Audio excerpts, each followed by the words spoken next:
Hi, I'm Louis La Roche. We're here at the MofoHifi studio in London, London Bridge, and I'm going to be showing you a couple of my tracks as well as a remix of Diana Vickers.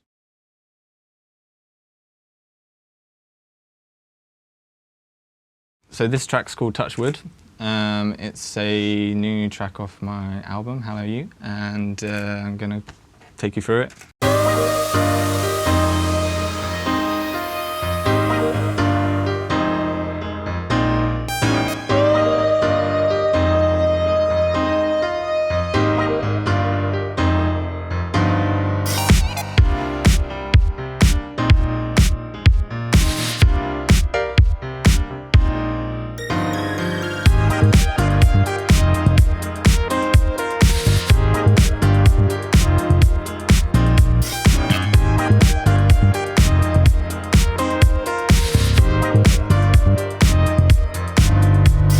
So yeah, it's very disco, very like, it's not really housey. I mean, I make lots of house records, and this one's a little bit more, I don't know, just funky, and there's a solo in the end. It's actually a fake guitar solo, it's not real, it's a synth. But yeah, and I don't usually use piano either, and this one, you can see is, all sort of it's been played in live on a MIDI keyboard, and then it's been quantized and added like sort of varied velocity. And this is a True Pianos, which is quite an underrated VST in my opinion. Just like, it's just got a nice overall kind of natural sounding piano. I don't actually think I've done much processing on this at all. It's all kind of done within the VST, the reverb and the release and all the different dynamics and velocity is all done kind of within it. I mean, if you look at the mixer, there's a little bit of EQ on it, a little bit of reverb and a couple of filters, and that's kind of it really for that. So not much processing really, just wanted it to sound natural, and the whole piano plays throughout the track, so kind of it's kind of like the drone in the background throughout the track. What else? The drums are all audio. There's a Roland 707 in here, that's the kick and the snare. And then over the top of that there's kind of compressed and just like beefier samples over the top, so there's a bigger kick and there's a clap and a really kind of beefy snare, and then the clap is actually slightly before every two and every four, just to make it sound a little bit more real. And I mean, I can show you that it's very dry, and then as soon as you put the clap in, it makes it sound a little bit more real, and just makes it sound a little bit more disco, more of a swing to it and less stiff.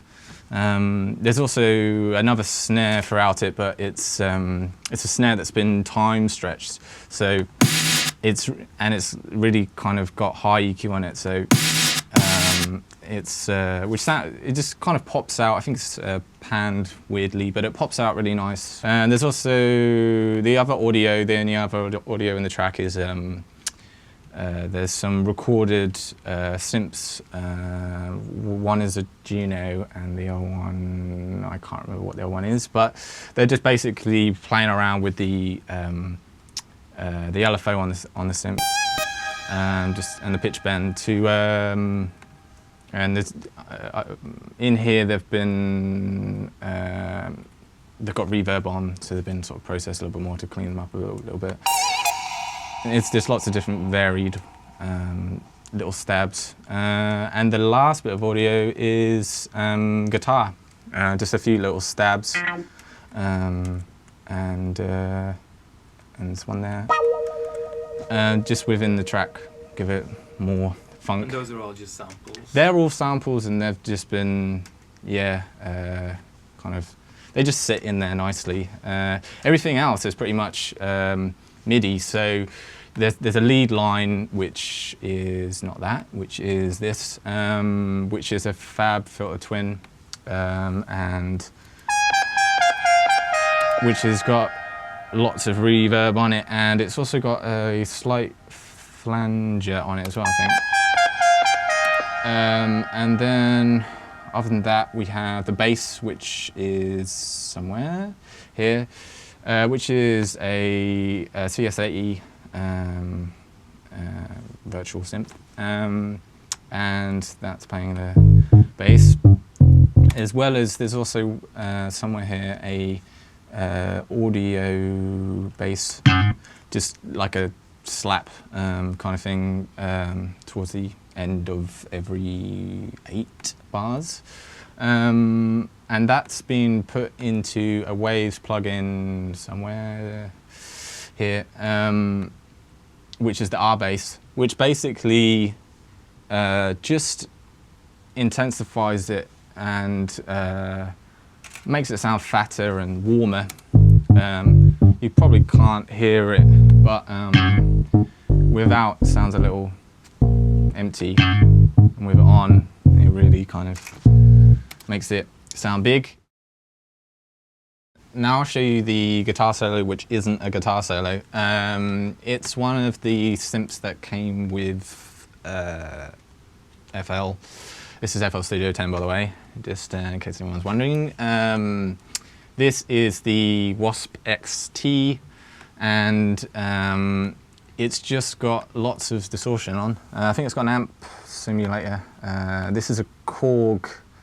I'm not quite sure kind of what it came with. I think it was the Korg Legacy bundle. But it's got lots of different distortion and amp simulators on there, which are really cool. It's got a little bit of a flange on it, and it's got some reverb on board, reverb within VST, within FL Studio's own. And then if we look at the piano roll, it's quite complicated, but it just it's kind of scales, I guess, but it really, on its own, it doesn't sound like a guitar solo, but within the mix it does. So on its own, it kind of sounds very dry and like a synth.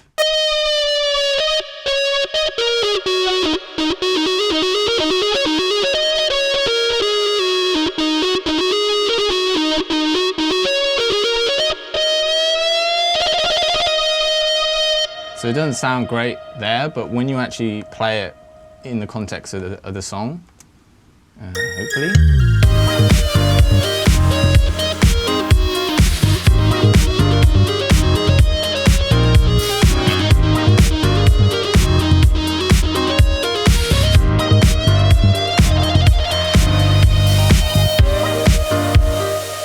Which makes it sound, just like with the way that it sounds in the mix, it just makes it sound real. And I've previewed this track. It's not out yet, but I've previewed it with a few people, and they all are convinced that it's a guitar solo, which is good.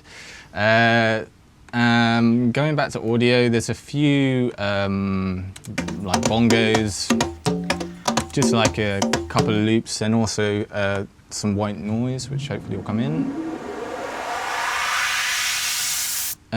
Which just has been recorded, just white noise with lots of resonance. And other than that, we've got some crashes in here, which I guess is white noise as well. Yep. Same, but obviously reversed. Going back to the piano, actually, just having a look at how these have been sort of played in here. That's not piano somewhere. Where are we looking here? I've kind of played these in as just straight chords. So this chord, this chord, this chord, this chord. And then once I've put them in, that's when I will kind of edit them into more of a, make them sound a bit more real and edit the velocity. So for example, this bit here, you can see like where I've played it in, and then I've just kind of cut the notes and made some of them longer than others, and purposely kind of made some of them not dead on the free beat there. So just make it sound a little bit more live and real. Just playing it.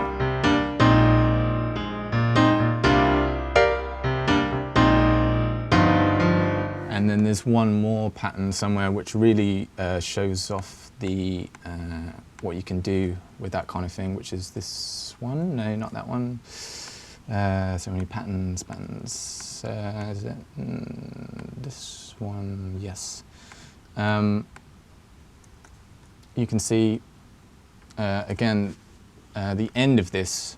I've actually played a note just before the note that the scale that I played, just to make it sound, and you can see on the velocity here actually that it's really loud to really pronounce it.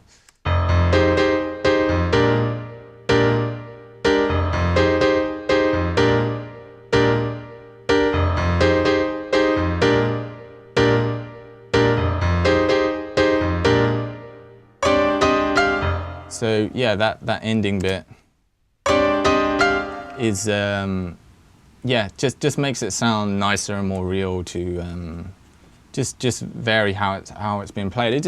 It's easier to go in there and actually change individual notes than it is to use like a groove template. Lots of people use groove templates to do this kind of thing, or swing. But I just find it easier to play the chords in first and then actually go in there and cut up the actual notes and arrange them in a way that you'll have more control over it if you do it this way. Same with the velocity. A lot of people will do this and forget about the velocity, and that will just be flat. And it's people. Every single note, as you can see, is like the velocity is different. None of them are kind of within one note like these notes here. It goes up, so the lower notes tend to be quieter because as you would play it, the emphasis is on the higher notes, so they are louder in velocity to make it sound more real. And that's kind of the whole track, really. That's how all the separate parts. Not a lot going on, but it's just simple melodies, really. Every single one is doing something simple, and then when you put it all together, it's what makes it sound full. And there's very little dynamic treatment. I mean, is that why you use the velocity thing too? You don't have to use compression. Yeah, I mean, I tend to. I'm not a huge fan of compression. Like I'll put a limiter and a compressor on the master, but these are just that one and that one, which is one is just a standard compressor, and the other one is a multi-band compressor. I can't even say the word compressor. Anyway, so that's yeah, that's kind of the track, and the only thing I would really compress is drums, because they're like the standout thing, I guess. The most important thing being the bass and the drums and how they work together. So the bass has been treated really heavily with the R bass to make it sound really fat and warm, and then the drums have been compressed to make them stand out as well. And everything else kind of I don't know, just works around it. And with most of it being audio anyway, it's already been processed, and although they're all WAVs, it kind of, I don't know, it just over processing for me isn't a must. You know, it's not a necessity, and I kind of feel that if you compress absolutely everything, then it's just going to sound like a mess. I mean, the other thing as well is I don't use many buses. I just tend to use the inserts and not really use any sends or buses, very rarely, but I just prefer to have control over every single element of the track rather than put them all into one bus. So yeah, I just don't really like processing and over compression. I really struggle with that word, over compression. But yeah, so that's that track. And there's no drum compression settings you always apply to every track, or does it just change depending on Sometimes, I mean, the only thing that I would use in terms of presets is I always use the same preset compressor, which is just like a vintage. If I show you, if I play the track and turn the compressor on and off, you can see exactly what it does. I mean, that's a bit off, and then as soon as I turn it on, everything becomes louder. But it's not like a brick wall compressor or like an overall compressor. I guess because it's vintage, it kind of I don't know. It just makes everything louder and brings everything together. Kind of glues everything together. So the lack of compression that I'm using on everything, kind of, I don't know.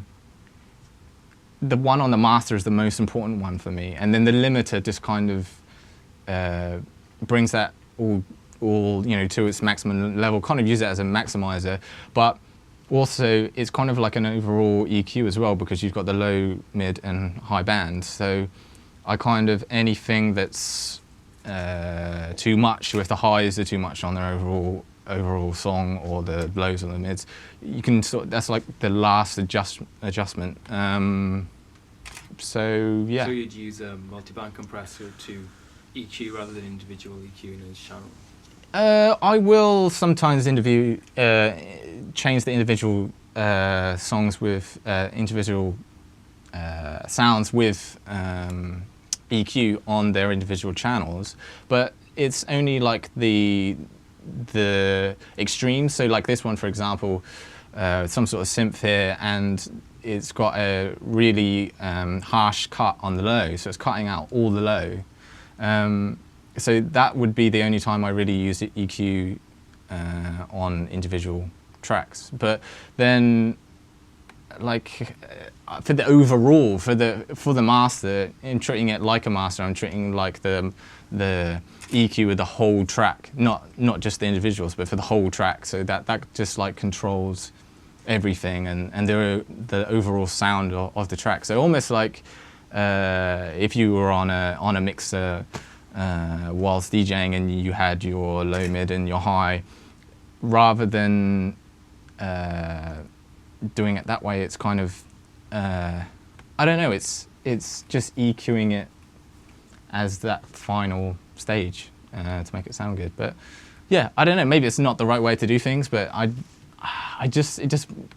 it's my preferred way, and I'm just used to doing it now. And there's no rules with production, so you just do what sounds good, and if it sounds good to your ears, then do it.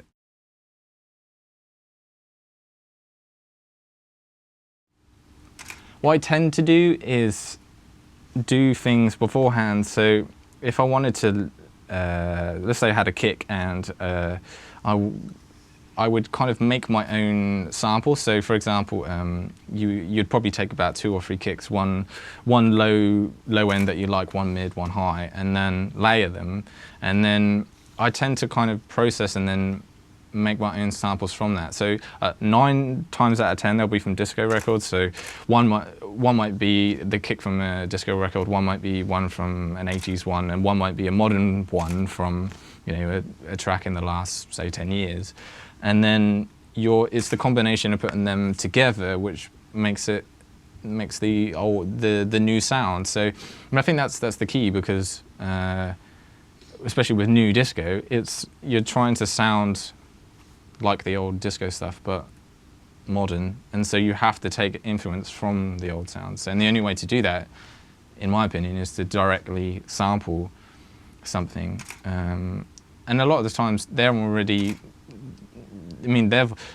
had compression and been EQ'd and everything, and had all the treatment on the sample. So if it sounds good as it is, you can just take what bit you like out of it, what frequency you like out of it, and from each individual one, and then glue them all together. And then you've got like the perfect drum sample, because you've got the best bits of all the different ones you like, all the different drums you like. So.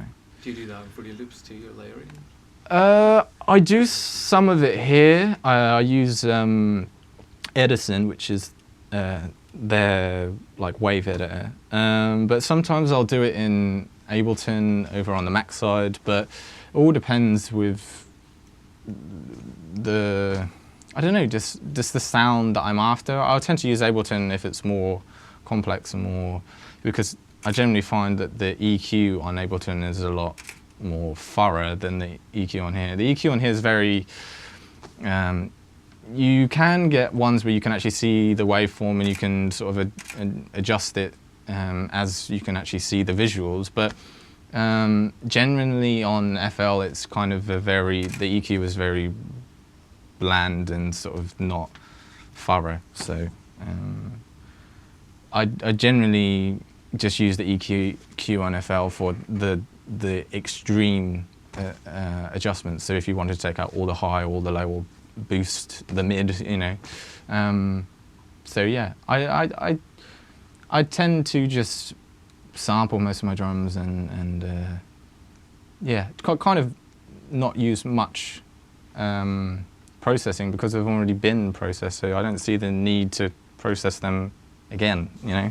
Because it's a bit like the whole thing of, you know, if you've got an MP3, if you're sampling an MP3, for example, let's say you can't find a WAV of a disco song and all you have is that MP3 file, it's already been compressed, so you don't want to compress it again, because then you're like compressing something that's been compressed, and then you might put a compressor on your master as well, so you're compressing 3 times over, and then you'll have the track mastered, and they might use a limiter or a compressor on the master as well, so it's like 4 times over compressed. I don't know, I don't like that sound. I don't like it sounds boxed to me. There's certain songs in the charts which have been so compressed that they just sound, there's no dynamic range, they're just like a brick wall. You look at the waveform and it just, you know, there's no extreme highs or lows or quiets or louds. It's just, you know, and I hate that. So I guess that's probably why I don't, you know, process so much.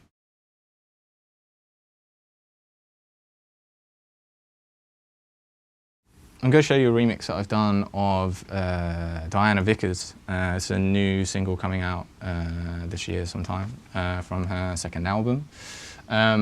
First, what I'll probably do is play you the original so you can see what it sounds like, and just to show you what I've done to it. So this is the original.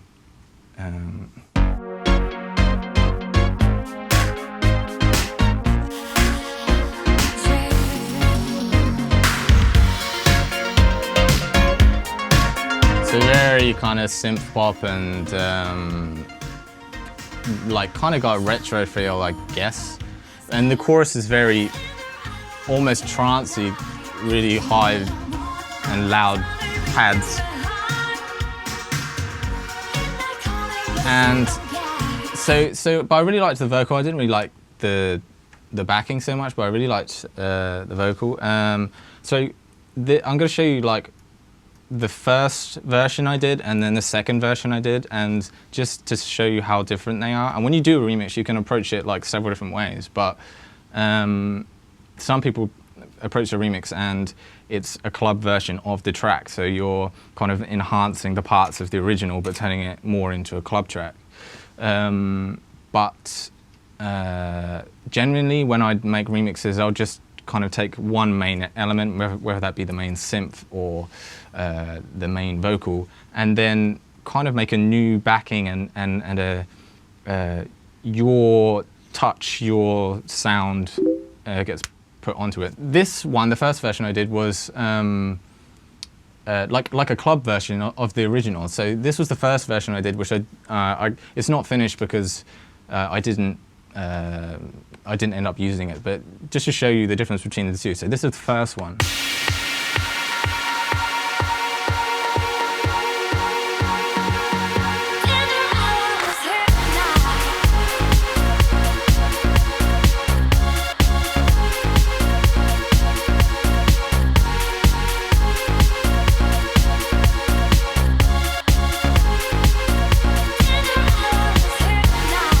So it's like taking the main synth, obviously the trancey synth, and then there's like a breakdown.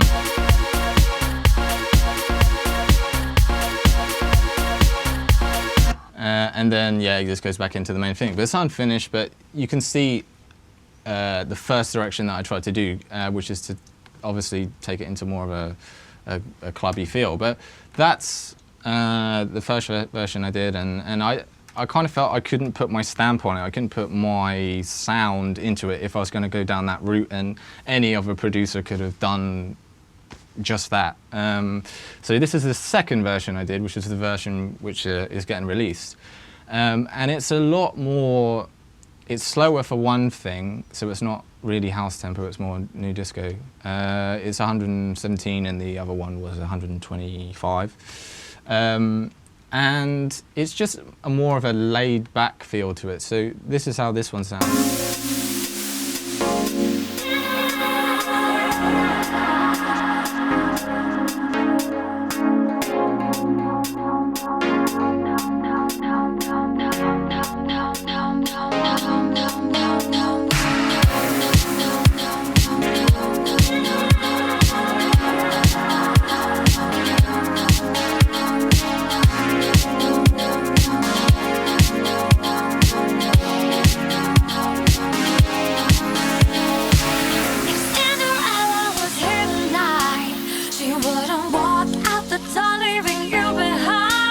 And obviously the new chords and everything, a whole new arrangement, but it's obviously the same vocal. And then when it kicks in, it's more of a, it's just been more chopped up, I guess.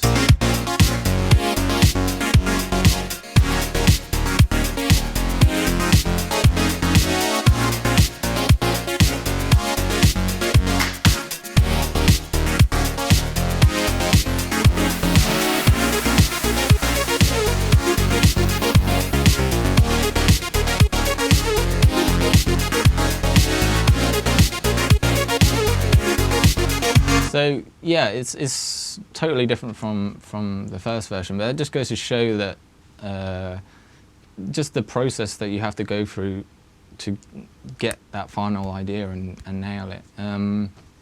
So this is another kind of simple one with simple melodies. The main synth is a Jupiter 8V, which is a Jupiter 8 emulation. The chords are simple.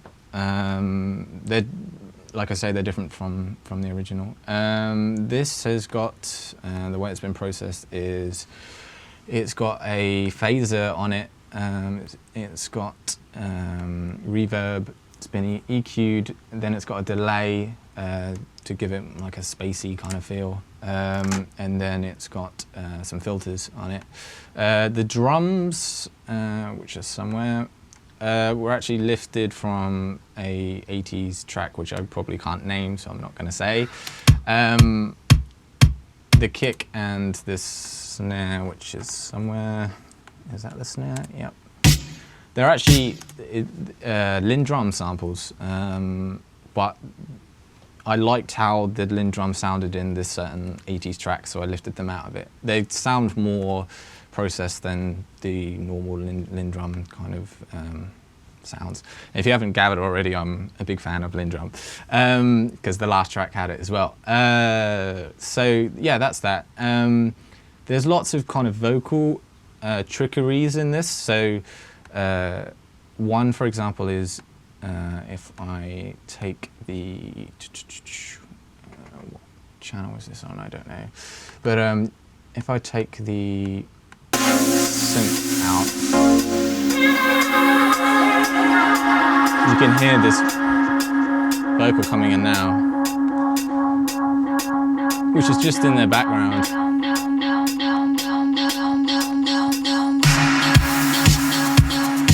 Just like that one syllable that's just been lifted. And it's kind of been used in the track as just in the background. You can't really hear it that much when the synths are going and everything, but it just kind of adds that drone to the track. Also, later on in the track, the outro has also got some vocals which have been just pitched.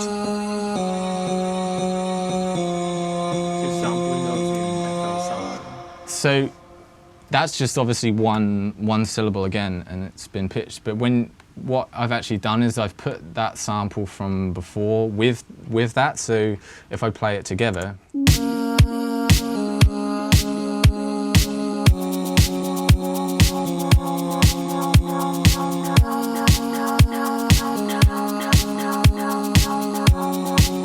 But what's actually happening is the main synth is in there, is being played as well. So all together.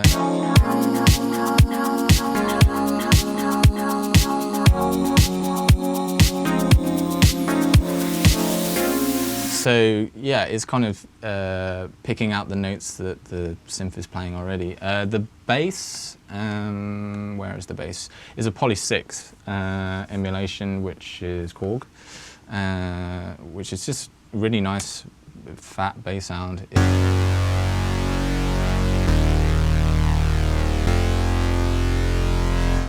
It's got a little bit of chorus on it it makes it more stereo and makes it stick out of the mix a lot more.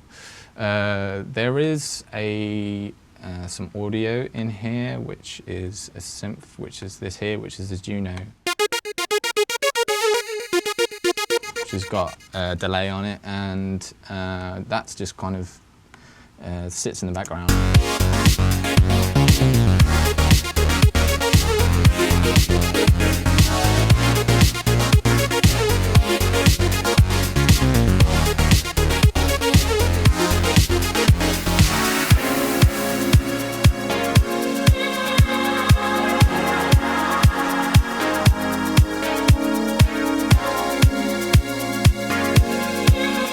The strings, which is a Fab Filter Twin, which is in there as well. And this has got white noise in it again, which has been processed and filtered beforehand. I used to have a VST just for white noise, and I used to filter it within the actual sequencer and do all the automation within the sequencer. But nowadays, I tend not to. I kind of like to process it before and just record like a stereotypical,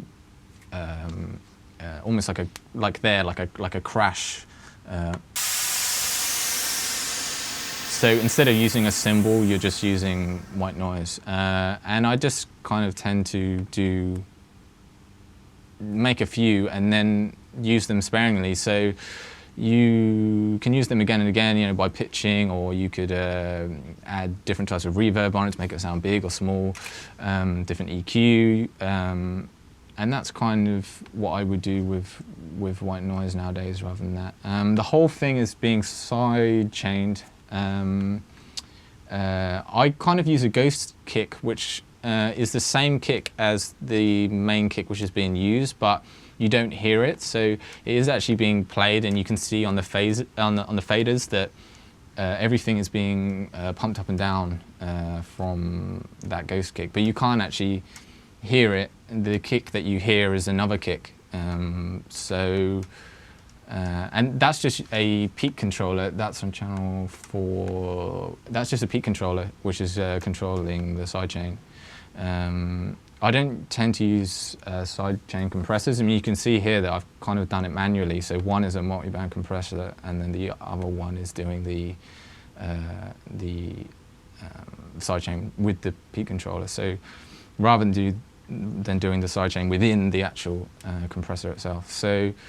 And that's kind of going throughout the track. I mean, you can see here that the only time it's not on is on the breakdowns. So this bit here. I was here tonight. She wouldn't walk out the door, leaving you behind. Nothing is being sidechained then, but then when everything kicks in,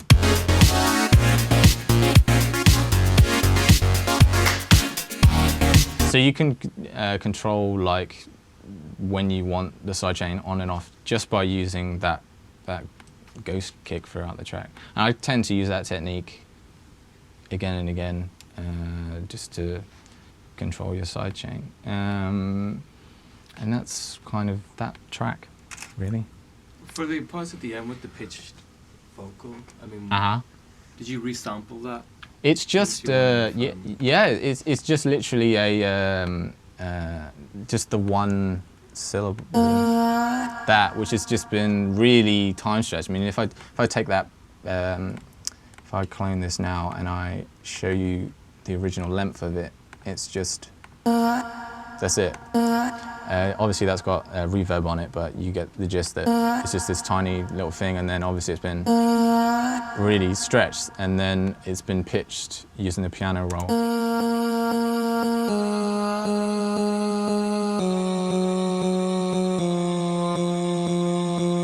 And it's as simple as that, really. And the other one obviously is just it's just one note, this one here, which is being filtered at the moment.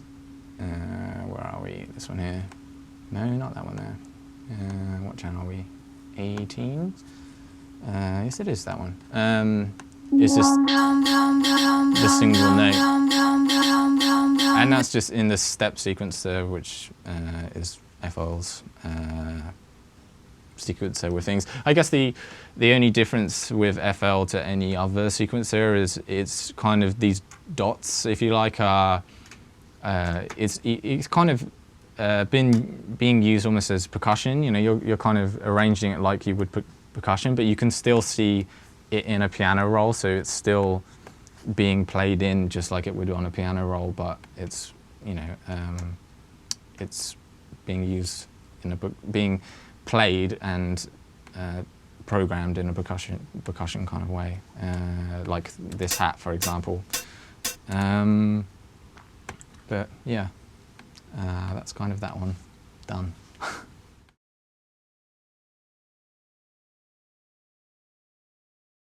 Okay, so I'm going to show you how I sampled for my song Pritzstick, which was released a couple of years ago.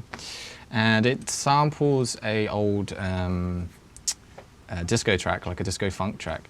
And what I use a lot of the time when I'm trying to decide what it is I'm going to sample, I'll use like a virtual DJ program. It's kind of similar to Tractor or Serato. You can use anything, just as long as the only purpose that I use it for is just for the cue points. So what I'll do is I'll play the track, and then I just kind of, any little bits that I like, I'll set a cue point. So for example,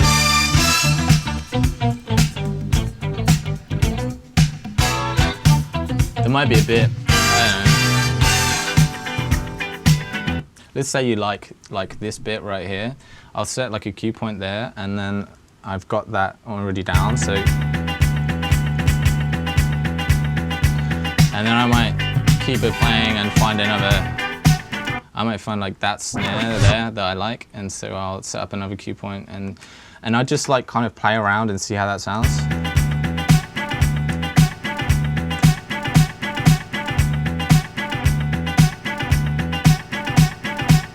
And then, you know, you can just like go through the track and you find different things you like. Find like a bit with a vocal. Don't waste a minute.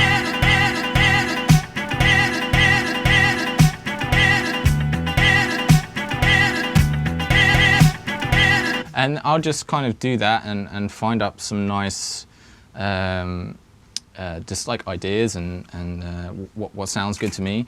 But generally, once I've done that, once I know what it is that I want to sample, I'll sample kick to snare, snare to kick, and kind of do that for the bits that I want to use until what I have is just all the individual stabs that I like. So that's got reverb on.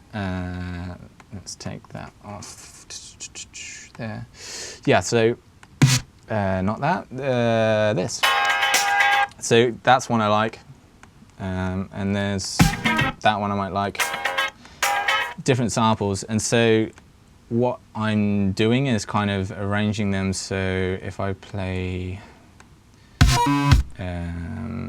this bit here, you can see, so I've got like 3 of these, one of these, and one of these. Which isn't loading. Let me just load that. Bear with me. That is that one there. I just sort of like arrange them like that.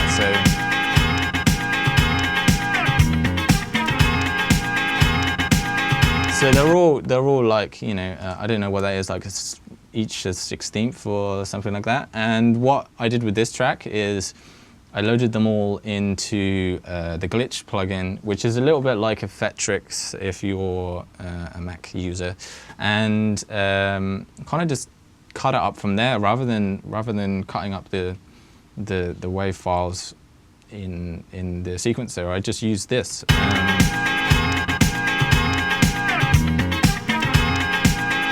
And so once I found like a few ideas that like I liked, I kind of put some basic drums behind it, which, surprise, surprise, is a Linn drum, and different snares and kicks.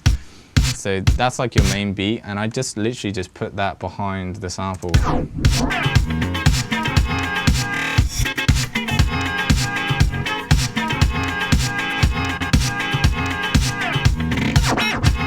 So obviously there's different effects coming in.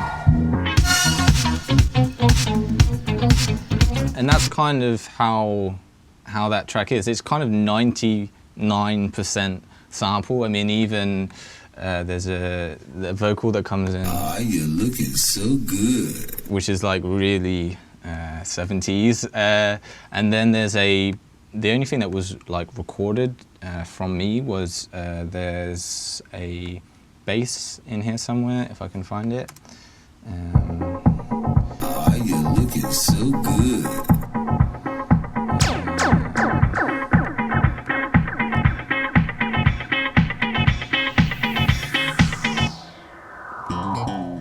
Right there's a bass, which is just played in. And then the kind of B section to the song, that's obviously the main kind of is the A section. The B section is just kind of like a variation on the A, but more vocal. And this one here. So yeah, it's kind of just sticking to one or two sounds and then varying it. I mean, you can, like for example, if I did something on the fly right now, so if I just chose ones that I like, so trying to find, let's think, you might have like that on the 4, and then you might have that on the 1, and then you could have that on the 3, and then that maybe on the 2. So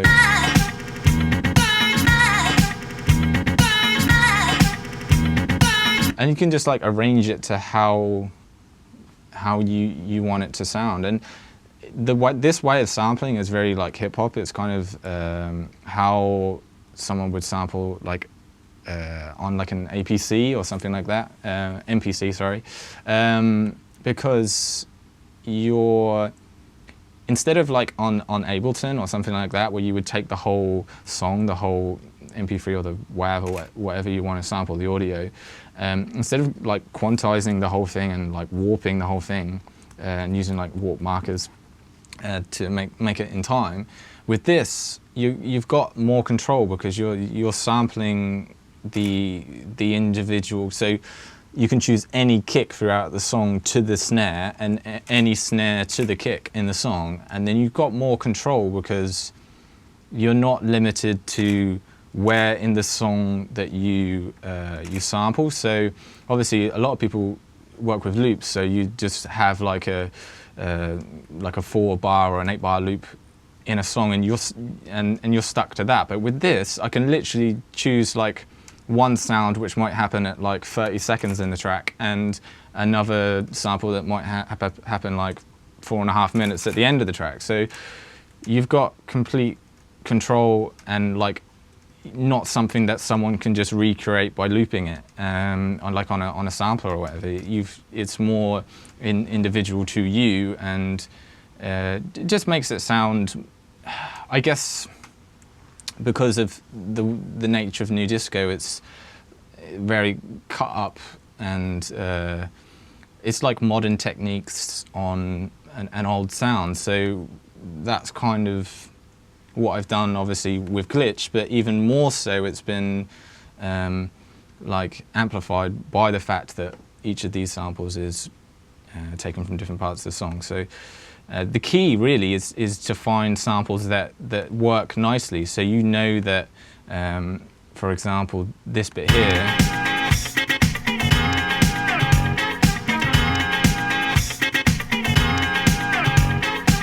you've got like those horns in the background, and it's making it sound like it flows, like it is a band actually playing it. So like this sample here, you've got the horns in the background, but this one here you haven't. But it's the way that I've arranged it, so that is on every 4. So it's like it's being played by a band. Whereas let's say I had like the same pattern, but every I don't know, half bar, every like 16th has like some have horns, some don't, some have guitar, some have bass, some don't.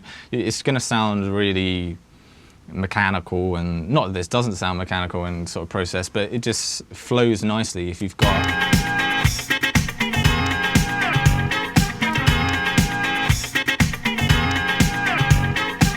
So I know that these two here and this one also have horns in, so that's why they're placed there. So yeah, it's just making it work and making it sound as real as it possibly can be.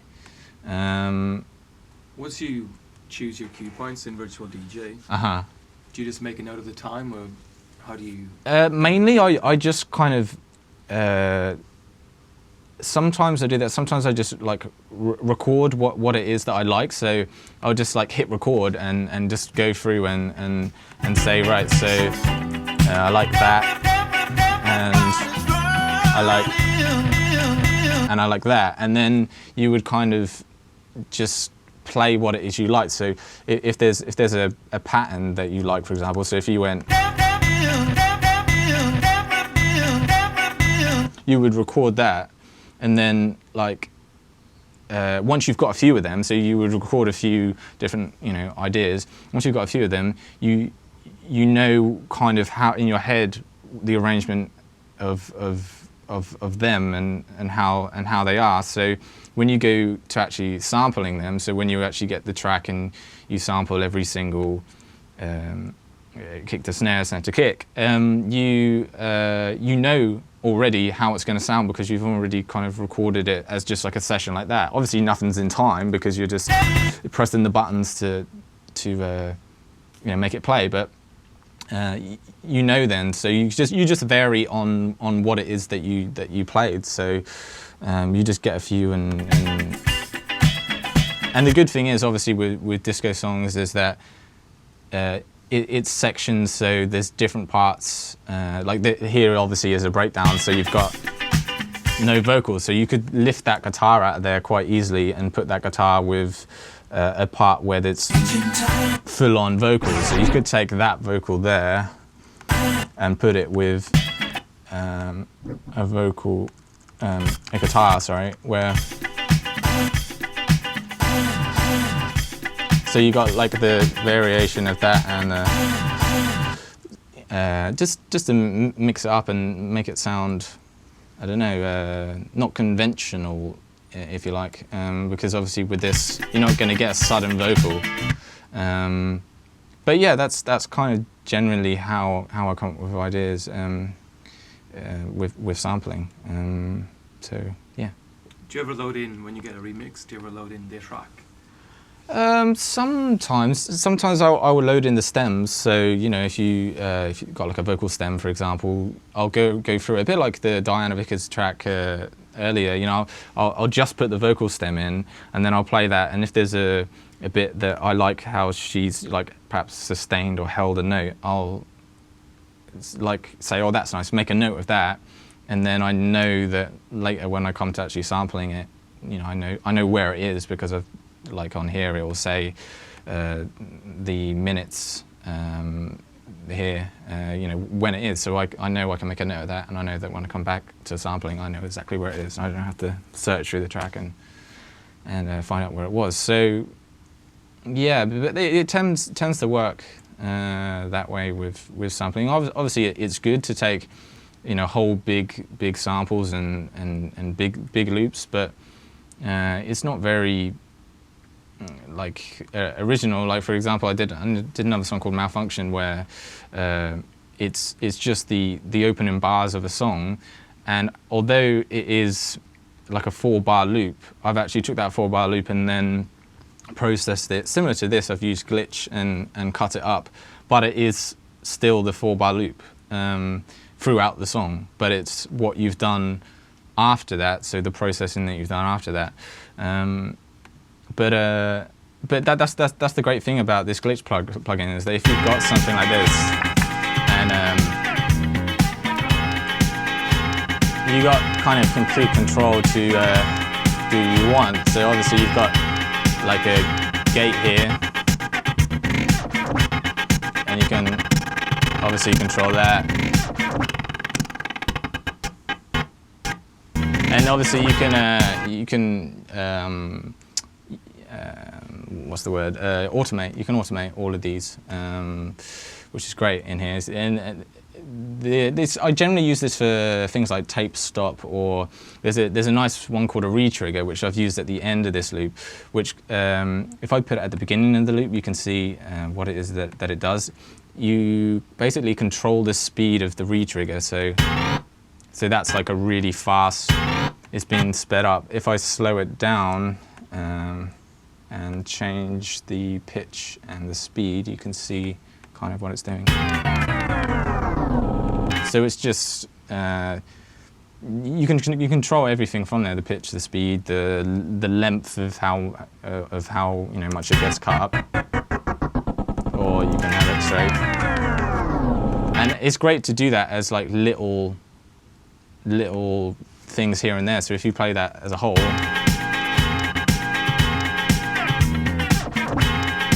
like there at the end, it's slowing it down.